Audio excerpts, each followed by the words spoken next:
Hi beautiful, welcome back to my channel. So for today's video, I wanted to do more of like a flirty makeup look, and today's eyeshadow palette of choice is this OXX Berry Collection eyeshadow palette. Now if you have been watching me for a while, I put to the test the other eyeshadow palette, which is called the Nightfall Collection, and I did 3 different looks using the eyeshadow palette because I really want the eyeshadow palette to work. And for the most part, all the shadows are great. I dive into this eyeshadow palette every now and then.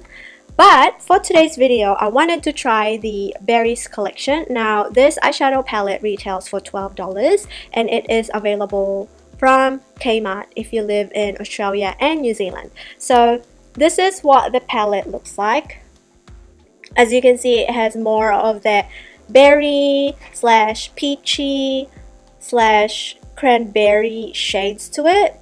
One thing I noticed is that there's a lot of base shades up the top and there's no transition shades, which is kind of disappointing. Maybe this shade right here can work, but it looks more of that purple shade. So I am going to first swatch the shimmers. So we have this one right here. So the formula of this eyeshadow palette is a little bit drier than what I would hope. Here are the swatches of the shimmers, and they're actually pretty decent swatch. These shades swatches better than the Nightfall collection. They're more vibrant and it shows up. So there's 2 kind of shimmery metallic shades, and then the rest are more of a satin finish. And I think there's one which has a weird consistency. It has more of that gel consistency, which could be great as a eyeshadow base or a topper. So I am going to swatch this peachy shade right here and this, both of that satin finish. Oh, that gold looks very pretty. It's like that peachy gold. So for the mattes, I am going to try and swatch this kind of purpley shade.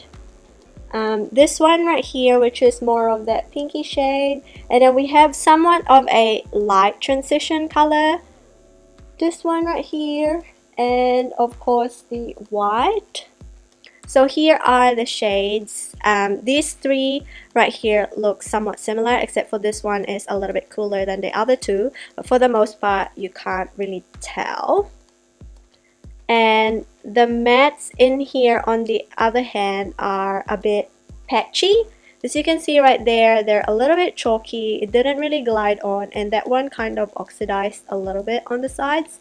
So I'm actually quite interested to see how that will turn out. We also have this transformer shade right here, which is so pretty. It has more of that jelly consistency, and ooh, that is so pretty. So I think I am going to use that all over my lid, and I'll top it off with that pinky shade. Ooh, girl, that's pretty. So I'm going to dip into this shade right here just to set our base.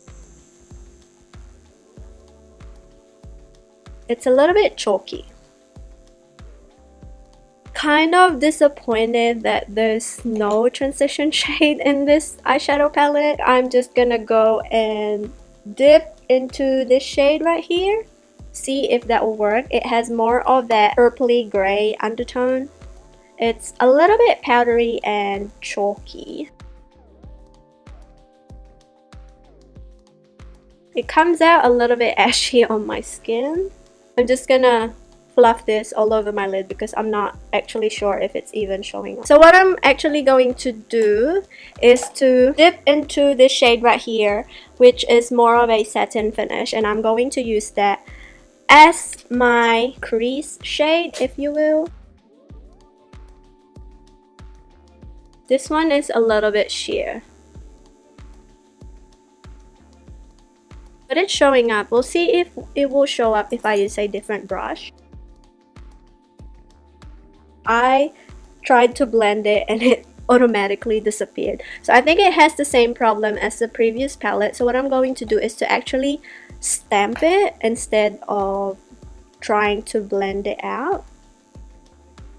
But even so, it's very sheer. I'm switching in between 3 brushes at the moment. What I'm going to do is to dip into this shade right here, which is a little bit shimmery, but because this palette doesn't have any matte transition like a darker one, we're just gonna make do. Again, I am stamping this because I find that that works better. It is kind of showing up, but it doesn't want to blend. As you can see, I patted it and I tried to blend it and it kind of stayed there. Oh boy. Okay, that kind of worked. It just needs time to build up. So now I am gonna go back to that berry shade and just kind of blend that up above.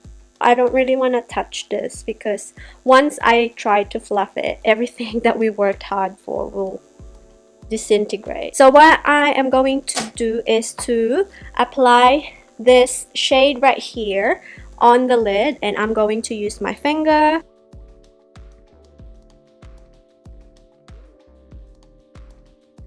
That feels a little bit greasy on my lid, but the shade is so pretty. What I'm going to do is to set that using this shade right here, which is a peachy tone, so that we could get dimension and also to kind of brighten it up a little bit. For the brow bone highlight, I am going to use the base shade that we used earlier. I am going to use this berry shade again that we used before, just as a transition shade. And I'm going to put that on the lower lash line, a little bit lower. For the outer V, I'm going to go and use this shade right here, that purple that we used before, and apply that just on the outer V. So I'm going to go and touch on this purple and put that somewhere here. And again, going back to that berry shade to blend. For the inner corner highlight, I really want to use that gold shade. So what I'm going to do is to pop a little bit of this on as a base, and then we'll go with the gold on top of it. I'm just gonna quickly apply some false lashes and apply some lips, and I will share with you guys my final thoughts. Is my final look. Overall, my thoughts about this eyeshadow palette.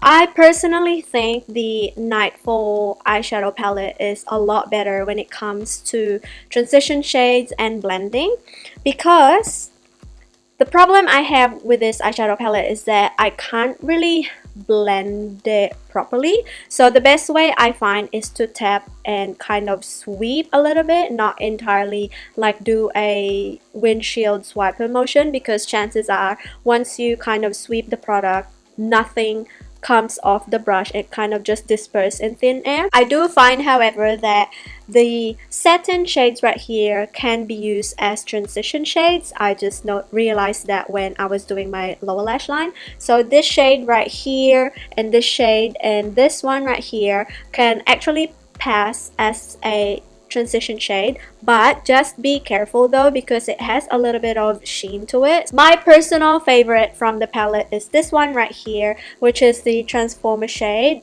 And oh my god, if you can see, my lid is very sparkly. It doesn't even look like it's this one right here. It's very foiled. The only downside is that it has a greasy consistency, which will cause a lot of creasing, and chances are the shadow will just melt away. But if you apply this underneath and set it with any of the eyeshadows, it could easily transform the eyeshadows. The second favorite would have to be this gold right here. It swatches a little bit powdery, but once it's on the lid, It has the most beautiful reflect. I feel like if you were to get this palette right here, it won't cost you a lot of money. It's $24, but personally I prefer the Nightfall when it comes to blendability. But both of these eyeshadow palettes are workable. It just takes a while to get the technique right. If you're a beginner, I suggest stay away from this. Just get an eyeshadow palette that is affordable and has a great quality. But if you're like me who wants to experiment between the higher end eyeshadows and the lower end, get this eyeshadow palette because it's only $12. So thank you guys so much for watching. Please make sure to subscribe to my channel for more updates, and I will catch you on the next one. Bye.